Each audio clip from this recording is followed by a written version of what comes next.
Merci de prendre le rendez-vous de l'information sur Zaï TV. Mesdames, Messieurs, bonsoir. Bienvenue dans cette édition dont voici le sommet. La majorité présidentielle a franchi une étape décisive dans la course à l'élection présidentielle de 2026 au Bénin. À cet effet, Romuald Wardani, actuel ministre d'État chargé des Finances et de l'Économie, a été officiellement désigné comme candidat du camp de Patrice Talon pour le scrutin du 12 avril 2026. Vous suivrez dans cette édition quelques Béninois de la diaspora qui apprécient ce choix. Sur initiative du Dr John Akintola, une séance de prière et de libation pour la santé du chef de l'État Patrice Talon, la paix au Bénin et pour la victoire du candidat de la mouvance présidentielle de 2026, Romuald Wardani, a été organisée ce week-end à Ouidah, le point de la cérémonie dans cette édition. Hors de nos frontières en Côte d'Ivoire, le Conseil constitutionnel a levé ce lundi 8 septembre 2025 le voile sur la liste définitive des candidats à l'élection présidentielle du 25 octobre prochain.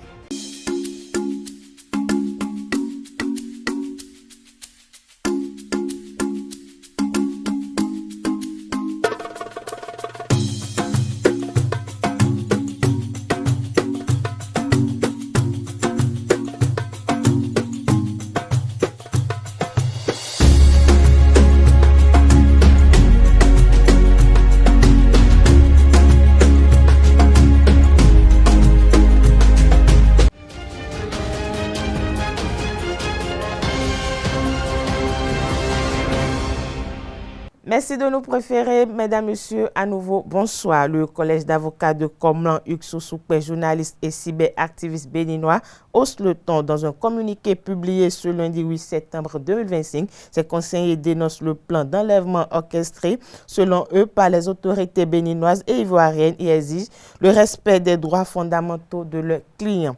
Les avocats s'insurgent contre ce qu'ils qualifient de déni manifeste de la vérité, rappelant que Komlan Hugues Soukpe est un journaliste reconnu, directeur de publication du journal Olofofo et qu'il bénéficie du statut de réfugié depuis 2019. Il fustige l'argument des autorités ivoiriennes qu'ils prétendent ignorer ce statut, je cite. Cet argument d'une prétendue ignorance ne peut masquer la gravité de la situation, la privation arbitraire de liberté et la soustraction abusive subie par M. Soukpe sont des actes très graves au regard du droit international. Le collège d'avocats balaie également la thèse d'une extradition régulière, rappelant que Hugues Soukpe n'a jamais été présenté devant une autorité judiciaire ivoirienne et dénonçant une violation flagrante des procédures. Je l'annonçais à l'entame de cette édition, le Dr John Akintola a organisé une séance de prière et de libation pour la santé du chef de l'État Patrice Talon, la paix au Bénin et pour la victoire du candidat de la mouvance présidentielle de 2026, Romuald Wardani. C'était ce dimanche 7 septembre au palais de Dagbo Runohuna à Agondi dans la ville de Ouidah. Kanté Amoussou pour le reportage. Dr John Akintola. Nous avons nous misé dans nous et donc c'est dominant de mini dame l'embouveau. C'est le message essentiel qui ressort de la séance de prière initiée par les jeunes de la ville de Ouidah sous l'égide du docteur John Akintola au palais du Dagbo Runohuna à Agondi ce dimanche 7 septembre 2025. Une prière pour souhaiter la santé au chef de l'État, la paix pour le pays et accompagner la prochaine victoire inévitable du choix des deux partis validés par le chef de l'État. Ça, c'est important. Les consultations, libations et prières aux ancêtres et divinités dirigées par Dagbo Runohuna annoncent des bénédictions pour le Bénin et pour le candidat Romuald Wardani de la mouvance présidentielle de 2026. Maintenant, Jason, c'est qu'on a mis. Bon, misé nous quand il y a une belle dire à Lyon de Dagwedi. Mais moi j'ai vu quand il y a une bonne vie nous mini viazon, mo vi ren, mo vi ya ni vi nous bleble les bi. Be do bodo dire de we glenon kon zomlo du a khosu. E la khosu e kodu. De suru. Mini do suru.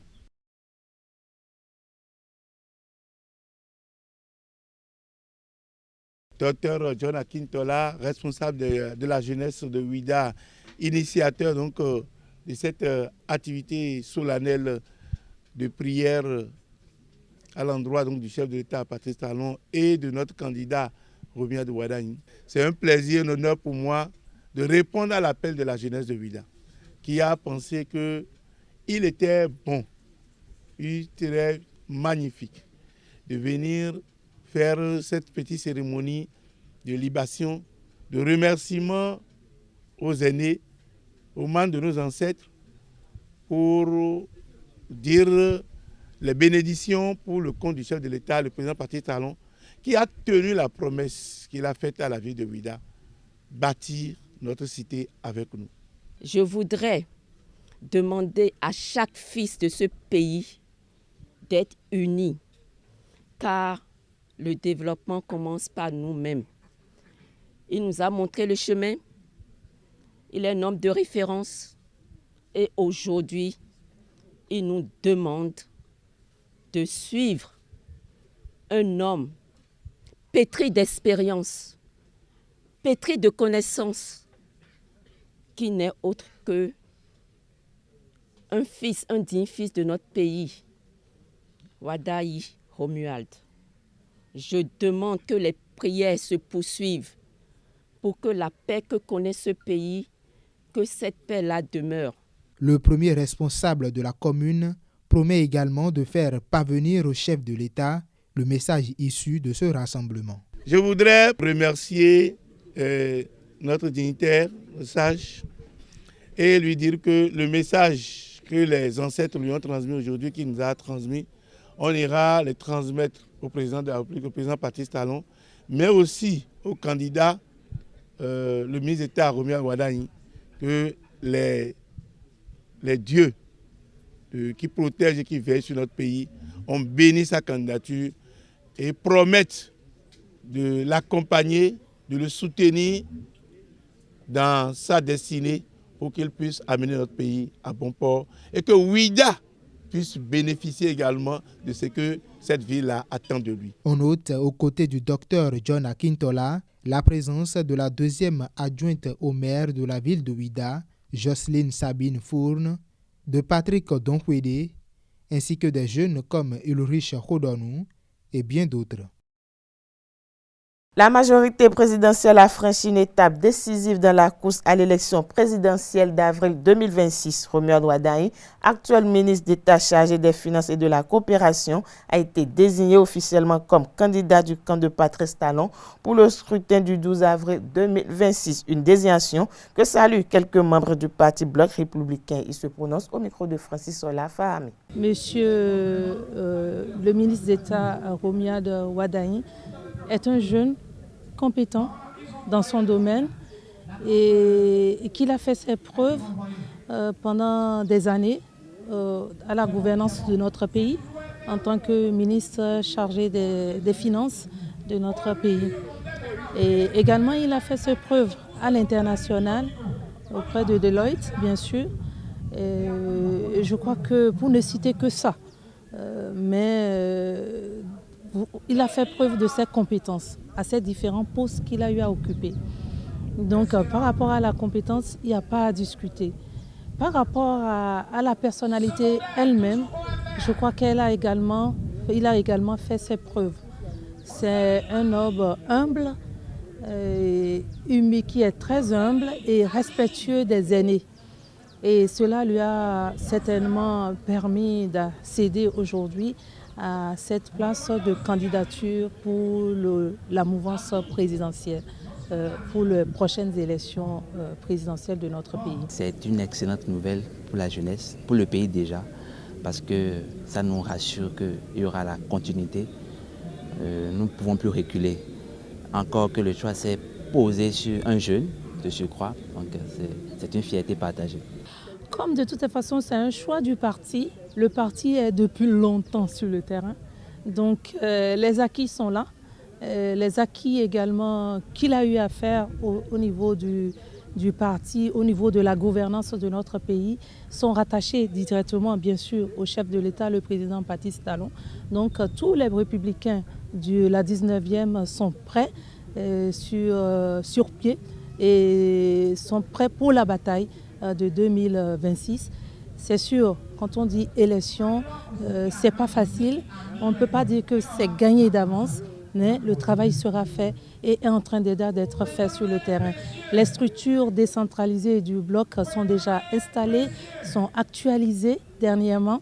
Et nous avons fait une tournée de remobilisation ces derniers jours au niveau de toutes nos communes de la 19e pour mettre sur pied nos structures décentralisées.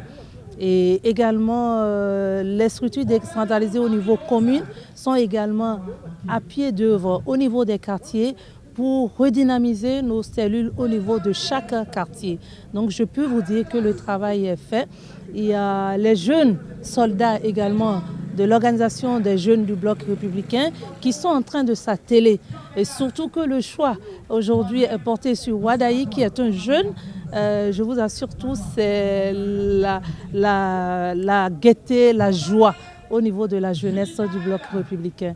Ils sont très fiers et sont contents et sont prêts pour la victoire de 2026. Je dis bien la victoire parce qu'il n'en saurait pas être autrement. Je fais partie d'une organisation de masse qu'on a dénommée EGBR qui est chargée d'identifier les primo-votants et la majorité des jeunes qui sont désintéressés par la chose politique. Donc le rôle qu'on aura à faire, c'est simplement de les inciter à sortir, à leur montrer la chance que les partis politiques, notre parti, nous a permis d'avoir un jeune, d'avoir porté son choix sur un jeune, et que c'est le moment de montrer effectivement que la jeunesse est derrière ce candidat, notre candidat. Suivons à présent quelques Béninois de la diaspora du parti Mouel Bénin qui apprécient ce choix porté sur le ministre d'État chargé des Finances et de l'économie pour porter les couleurs de la mouvance présidentielle pour le scrutin du 12 avril 2026. Je pense que la proposition de candidature pour la succession naturelle du président Patrice Talon en la personne du ministre d'État Romuald Wadayi est légitime et nous rend fiers. Parce que déjà, il faut le souligner, c'est un produit de la diaspora béninoise qui met en évidence ce que j'ai l'habitude de dire depuis toujours, c'est-à-dire que les Béninois de l'extérieur, quel que soit leur profil, sont une ressource pour l'État béninois. C'est-à-dire qu'au-delà des Western Union, des MoneyGram, des mobile money que nous envoyons, nous avons là-dedans. Nous sommes capables d'apporter ce que nous avons appris, l'expertise que nous acquérons chez les autres, et mettre en pratique chez nous. Pas faire du copier-coller, parce que là, vous avez dû constater, ce n'était pas du copier-coller, mais c'était du copier adapté. Et donc, dans un premier temps, il incarne une fierté pour la diaspora béninoise. Et bien sûr que je le soutiendrai personnellement pour la continuité qu'il incarne. Parce que nous avons vu depuis 90 et bien avant même comment à chaque fois le Bénin repartait à zéro à chaque fois et nous ne pouvons plus nous permettre ce luxe. Ça nous a coûté trop cher, donc il faudrait quelqu'un qui soit en mesure de pouvoir perpétuer ce que nous avons acquis et il incarne parfaitement donc la diaspora béninoise est prête à l'accompagner.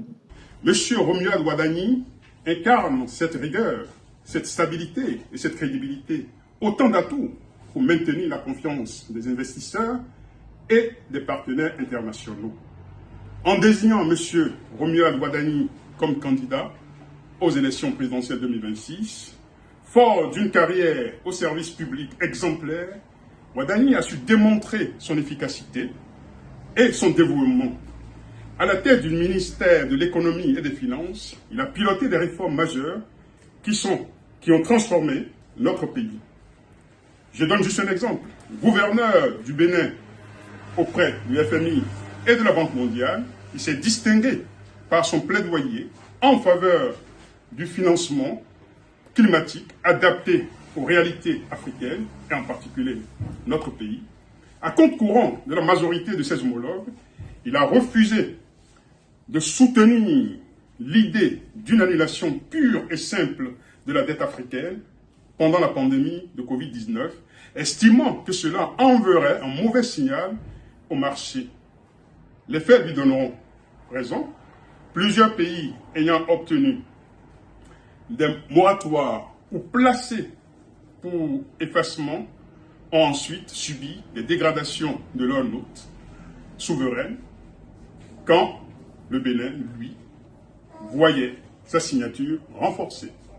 Grâce à son sens de l'innovation et son écoute depuis 9 ans au service de la nation dans le gouvernement sortant du président Patrice Talon, M. Wadani a permis d'hisser le Bénin au rang des pays modernes en matière de transparence budgétaire et de réduction des comptes.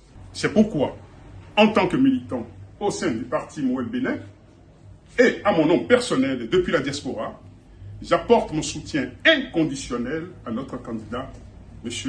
Romuald Wadani.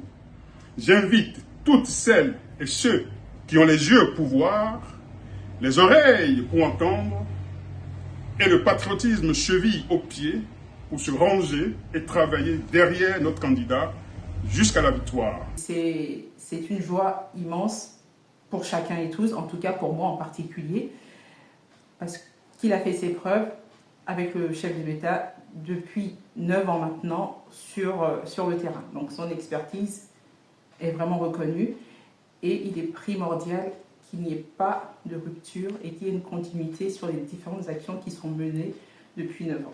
Et aujourd'hui, chaque Béninois ressent en tout cas les bénéfices de toutes ces actions. Et le futur nous montrera qu'on a raison de faire ce choix. Il est impératif qu'il n'y ait aucun doute sur ce candidat. Moi, en tout cas, c'est ma perception. Donc après, je laisse chacun juge de ses actions et maître de ses actions. Mais en tout cas, moi, je suis vraiment ravie de cette candidature parce qu'on a un expert en face, il connaît son domaine, il a parcouru le monde pour apporter les financements nécessaires aux différents projets, en tout cas, qui sont mis en place aujourd'hui au Bénin. Donc, on ne peut que saluer ce choix bénéfique pour chacun et tous. Nous, depuis ici, on ne voit que d'un bon œil ce choix, parce que ça fait le choix de la jeunesse, le choix de la continuité de bonnes actions et puis de ces dynamiques enclenchées par le président Talon depuis quelques années. Et donc nous, on soutient avec force et détermination ce choix. Et même si les élections ne sont pas encore passées, si nous le soutenons, c'est parce que nous y croyons vraiment. Parce qu'avec cette jeunesse qui va prendre le pouvoir, dans la dynamique du président Talon, on espère que notre pays avancera encore davantage. Et donc le soutien du parti Mouel Bénin est crucial dans ce combat que nous apprêtons à mener. Nous invitons ceux qui traînent encore des pas de la diaspora, d'ici, d'ailleurs, au Bénin, partout, de se joindre à ce combat-là pour que nous portions haut le Bénin que nous aimons tant. Dans un autre contexte à présent, depuis le 6 avril 2016, le Bénin a connu une nouvelle ère de gestion avec le président Patrice Talon. Dans tous les secteurs, les réformes sont intervenues pour une nette amélioration des conditions de vie et de travail des populations. Lors de son passage sur l'émission La Spéciale de Zaïre TV, Robert Braza, journaliste et animateur, s'est exprimé sur la gestion de Patrice Talon de 2016 à nos jours. Il s'exprime au micro de Abdelkader Achiro. Moi, j'ai commencé d'ailleurs par la presse politique. Aux côtés de Sébastien Kamba, mes premiers faits d'armes, c'est quand même le film sur la conférence nationale souveraine. On est quand même en 91 au Congo-Brazzaville. Donc vous imaginez l'ambiance avec mes frères aînés et mon père qui m'ont carrément tombé dessus. Et c'était assez exceptionnel. Donc le regard sur la politique, je l'ai parce que finalement... nous sommes d'une génération qu'on disait sacrifiée, en ayant eu son bachot à la fin des années 80. C'est-à-dire que vous êtes condamné à suivre l'actualité politique. Moi, ce que je vois, c'est qu'indéniablement, entre 2016 et 2025, il y a eu une transformation. Sur le plan des infrastructures, sur le plan de la politique, sur le plan des résultats, sur le plan économique. L'attractivité du pays, parce qu'il n'y a pas qu'en faisant des routes ou en mettant des édifices et des statues, mais il y a eu un environnement économique qui a été séduisant pour beaucoup. Ça se résume à la zone de Glodjigbe pour certains, mais je pense qu'après, si d'autres groupes et d'autres entreprises ont décidé de tourner leur regard vers le Bénin, c'est parce qu'il y avait une attractivité. Il y a eu aussi, peut-être de la part des Béninois eux-mêmes, une affirmation de se dire, alors écoutez, on n'a pas 10 échangeurs, on n'a pas 20 ponts, on n'a pas 50 millions d'habitants dans la région qui couvre la capitale économique et la capitale, mais quelque part, nous avons rendu notre pays attrayant en allant vers une rigueur concernant la propreté, concernant aussi la mise en avant de nos acquis. Et les acquis, c'est des acquis mémoriels. Moi, j'étais là, et je le dis très fièrement, au moment où nous allions sur la plage à Ouida, et où j'aurais eu la chance de voir Dagbo Rounan, qui était là, on est là sur la plage au moment du Vaudoune chaque mois de janvier. Et on se disait, cette porte du non-retour, elle était là, elle existait. C'était déjà quelque chose. Pendant Gospel et Racine, j'ai vu Christiane Taubira de Lannon venir, j'ai vu Jimon Nonsou, j'ai vu le Golden Gate Quartet, j'ai vu Nicoletta venir. On était à l'orée des années 2000-2005. Mais on y croyait déjà. Et aujourd'hui, en assainissant cet environnement,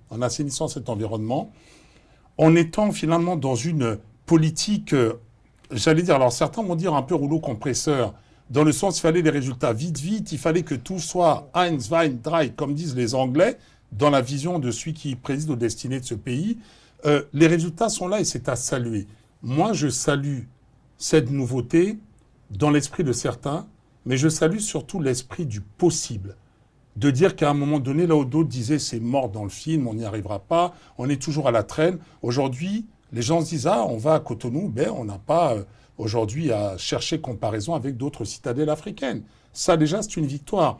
Après, sur le plan de la politique intérieure et du jeu des partis, je me garderai bien, en tout cas, parce que je suis citoyen congolais. Je n'ai pas mon passeport, ma carte d'identité avec moi, donc j'allais le dire. Mais il y a une chose qui n'a pas bougé. Laquelle? C'est le débat politique. Le Béninois et la Béninoise sont éminemment politiques. Et la politique n'a pas quitté les quartiers. Elle n'a pas quitté les cercles. Elle n'a pas quitté les différentes strates de la société. Jeunes comme moins jeunes, on parle politique. Et c'est ce qui fait du Bénin un pays de référence. Je veux dire, la conférence nationale souveraine ne vient pas d'ailleurs. Elle vient du fait qu'il y a un propos. Et ce propos-là, cette prise de parole, elle vient aussi culturellement de ce que le Béninois aime mettre en avant dans le sens des racines et de la culture. Les chefferies, les royautés, font que quelque part cette prise de parole est même obligatoire.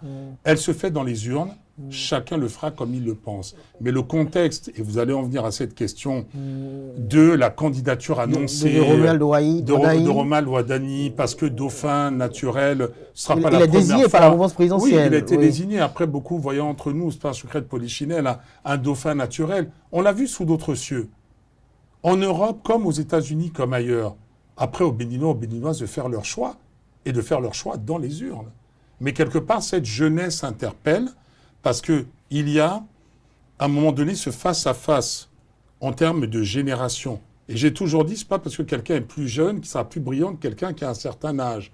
Mais c'est vrai que dans le courant, en voyant l'âge du président Bassirou Diomaye Faye, en voyant à d'autres endroits, les gens se sont dit, c'est le moment des jeunes, c'est le temps de l'Afrique. Moi, j'aime dire souvent, c'est le temps de se mettre au travail, quelle que soit la génération, et de permettre au peuple finalement de s'épanouir. Le défilé du retrait des formulaires de parrainage dans le cadre de l'élection présidentielle de 2026 se poursuit à la Commission électorale nationale autonome Sénat. Ce lundi, une dizaine d'élus sont passés retirer leur fiche. Romaric Dessougogbenu a recueilli pour vous quelques impressions des élus. On les suit. Je suis venu ce matin retirer ma fiche de parrainage dans le cadre des élections présidentielles de 2026. Et je dois déjà dire ma satisfaction morale dans la mesure où j'ai été très bien accueilli. J'ai reçu un accueil chaleureux de la part des responsables de la Sénat et je dois profiter de l'occasion pour féliciter le dispositif qui est mis en place ici au niveau de la Sénat, puisque j'ai été très bien servi. Il y a de grandes facilités pour ce retrait. Ce retrait se fait en 2 étapes. Premièrement, on a été accueillis par une équipe juste à l'entrée. Après les renseignements, la prise de nos renseignements, on nous a orientés vers la seconde équipe qui a procédé au tirage de la fiche de parrainage. Une fois quitté ici, je me dirige directement vers le siège de mon parti, c'est-à-dire le siège du BR, pour aller contacter ma hiérarchie politique du parti. Nous venons d'accomplir une mission républicaine ce matin pour le compte de notre formation politique, Union progressiste Le Renouveau. J'avoue que je suis sidéré par l'organisation que j'ai retrouvée en place ce matin et l'accueil chaleureux dont nous avons eu le plaisir de faire l'objet. Je pense que ce n'est qu'un pas dans le processus électoral enclenché pour les élections présidentielles de 2026. J'avoue que j'ai été chaleureusement reçu. Le dispositif répond vraiment pour la circonstance à un accueil digne, à la taille de l'événement, mais également à nous créer toutes les conditions de nous sentir à l'aise pour accomplir ce devoir. Et je pense que c'est déjà un premier pas. Lorsqu'on s'y met, c'est qu'on se donne déjà plein d'espoir à pouvoir aller au fond de nos objectifs et les atteindre dans leur entièreté. La suite sera décidée par mon parti politique. Donc, et comme c'est stipulé dans le code électoral, c'est vous parrainez le candidat que votre parti aura identifié. Donc, j'attends l'investiture du candidat de mon parti pour que la suite puisse commencer. La suite se fera au niveau des états-majors, des partis politiques. Puisqu'on n'est plus dans un Bénin brouillon, nous sommes dans un Bénin vraiment structuré, nous sommes dans un Bénin où chacun joue sa partition dans le cadre donc, de la reconstruction du pays. Donc on ne fait plus quelque chose selon ses convictions personnelles. C'est l'intérêt général qui prime maintenant sur les convictions personnelles. Donc je viens de retirer ma fiche de parrainage, mais la suite se fera au niveau de l'état-major de mon parti politique, le Bloc républicain. Parlons attaque terroriste. Dans cette édition, l'armée béninoise affiche sa détermination sans faille à venir à bout de la menace terroriste. Une double offensive a permis de neutraliser plusieurs assaillants ce week-end. Selon une publication de la cellule de communication de la présidence de la République, le nombre de terroristes tués est de 6, soit 2 à la Pindiaré et 4 dans le parc W. Des équipements de guerre composés entre autres de fusils d'assaut AK, des chargeurs de cartouches, des postes radio militaires, émetteurs et récepteurs et des cartouchières ont été également saisis par les forces armées béninoises. La deuxième édition de la conférence sur l'emploi s'est tenue le samedi 6 septembre dernier sur le thème « Insertion professionnelle des jeunes béninois dans un environnement globalisé, défis et opportunités ». Cette initiative du Club des planificateurs économètres en collaboration avec l'IRD a réuni une trentaine de jeunes. Le point dans ce reportage signé Anaël Vianido. Insertion professionnelle des jeunes béninois dans un environnement globalisé, défis et opportunités. C'est la thématique principale de cette deuxième édition de la conférence sur l'emploi. Initiée par le Club des planificateurs économètres CPE, en collaboration avec l'organisation IRAD, cette conférence a offert aux participants plusieurs notions avec notamment des innovations. L'année dernière, on n'a pas eu à parler de l'employabilité des jeunes à l'aide du numérique. Maintenant, nous parlons de l'insertion professionnelle. Déjà, nous pouvons dire que les objectifs sont atteints. Les panélistes ont eu à faire de très bonnes communications et nous avons beaucoup appris pendant ces communications. Pendant la conférence aujourd'hui, on a eu le plaisir de lancer pour la première fois le panel de haut niveau sur l'emploi, qui est une séance d'échange, d'interaction entre les jeunes et les professionnels du secteur public et du secteur privé également. Donc cet échange, c'est en réalité un espace unique pour l'inspiration rencontre l'inspiration.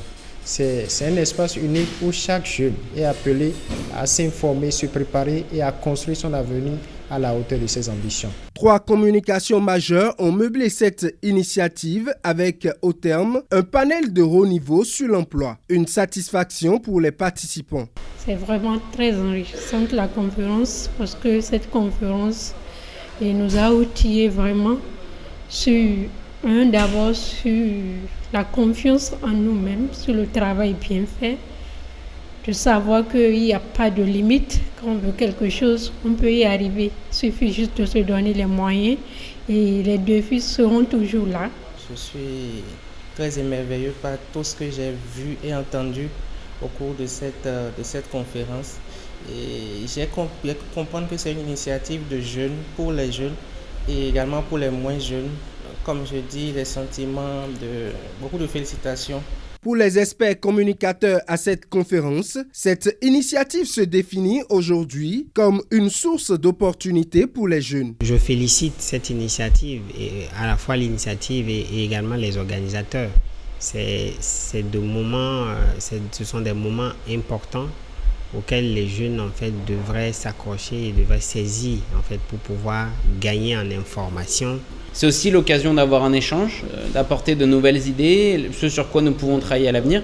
Et puis pour nous, c'est important de construire aussi le vivier des futurs employés de nos institutions. Lorsqu'ils prennent de pareilles initiatives, ça veut dire que d'abord, ils sont conscients de devoir qui est le leur en tant que jeunes et spécialisés dans un domaine dans lequel on fait des projections, on prédit l'avenir. Mais l'autre chose aussi, c'est le fait qu'ils aient passé à l'action.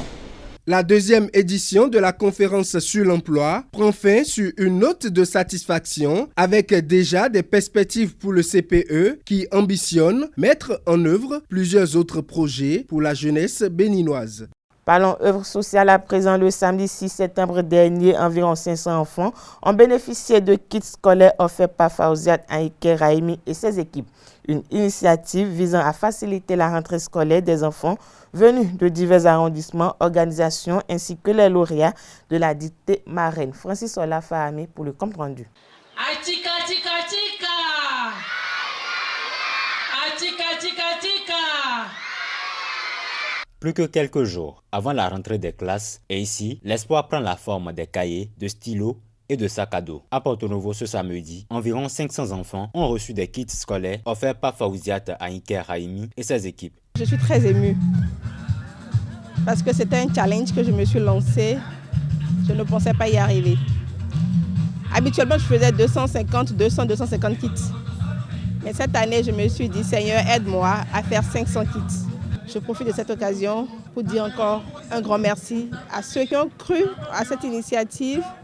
Le ministre d'État, Abdoulaye Biotchane, la ministre, Madame Adidja Toumatis, l'honorable Sophia Chanou, Madame Baba Moussa Onifade Sophia, tous ceux qui de loin ou de près m'ont soutenu pour que cet événement soit ce que nous constatons aujourd'hui. Et je ne saurais finir sans remercier mes parents. Un geste qui va au-delà d'un simple matériel. Il symbolise l'égalité des chances. Une idée que partage également le parrain de cet événement. L'avenir des enfants est important pour la marraine. C'est ça qui m'a amené ici à venir la soutenir. J'ai appris qu'elle fait ça depuis plusieurs années. Et cette année encore, ça a été encore un peu plus exceptionnel. Je suis venu la féliciter et l'encourager pour qu'elle puisse poursuivre. C'est une très bonne chose. En tant que mère, elle sait l'importance de l'enfant et puis l'avenir des enfants. Donc c'est surtout ça. J'ai été content de voir autant d'enfants réunis pour recevoir le kit scolaire. La cérémonie de remise de kits scolaires de cette année a réuni des lauréats de la dictée de la marraine ainsi que des enfants venus de différents arrondissements et organisations. 11 ans après la première édition, et l'initiatrice bénéficie toujours de l'accompagnement de ses divers partenaires qui épouse sa vision. Nous sommes derrière ces genres d'activités qui mobilisent autour de la vision du bloc républicain. Celle qu'elle est en train de faire aujourd'hui nous permet de voir qu'au bloc républicain, l'excellence est la chose la mieux partagée.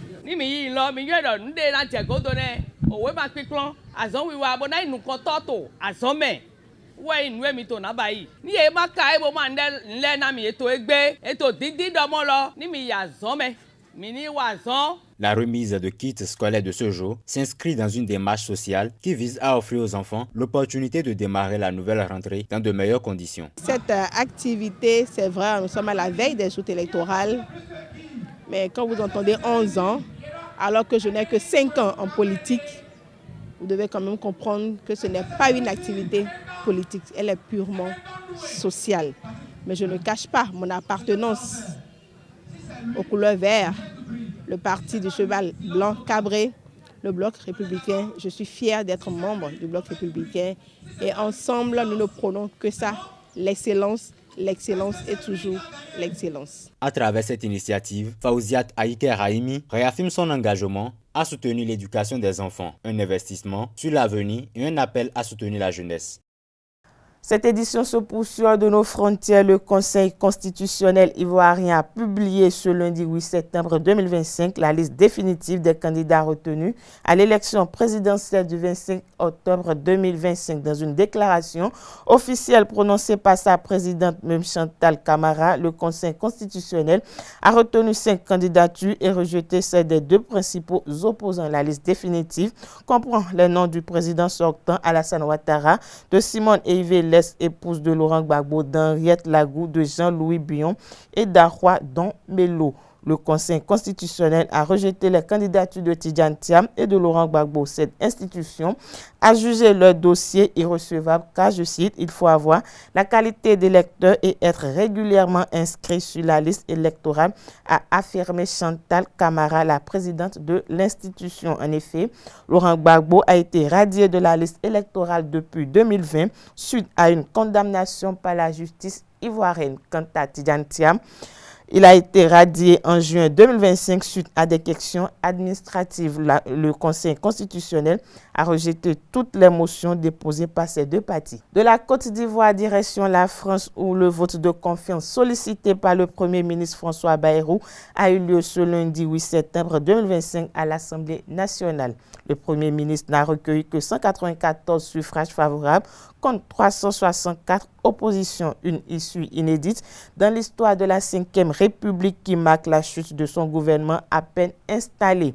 À la sortie de l'hémicycle, François Bayrou est resté silencieux. D'après les informations, il remettra sa démission au président français Emmanuel Macron ce mardi 9 septembre 2025. Le président devra alors désigner un nouveau ministre pour constituer un gouvernement dans un climat politique marqué par les fractures parlementaires et l'absence de majorité claire.